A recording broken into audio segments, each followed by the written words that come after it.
மதம் பிடித்த யானையை விட மதவெறி பிடித்த பாஜக ஆபத்தானது என்று அதிமுக முன்னாள் அமைச்சர் ஜெயக்குமார் கடுமையாக விமர்சித்துள்ளார்.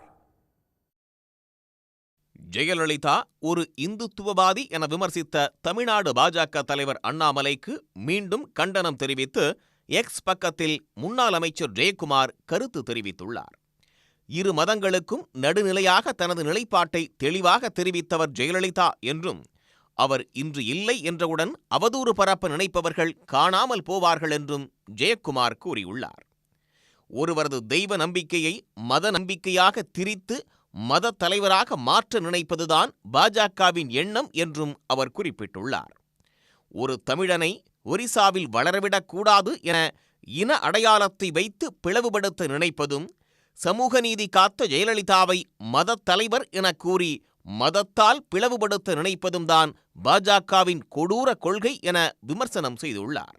தங்கள் சாதனைகள் தலைவர்களைப் பற்றி பேச முடியாமல் ஜெயலலிதா மீது அவதூறு பரப்பி அண்ணாமலை, தமிழிசை போன்றோர் விளம்பரம் தேடும் முயற்சி வீணாகும் என்றும் அவர் குறிப்பிட்டுள்ளார்.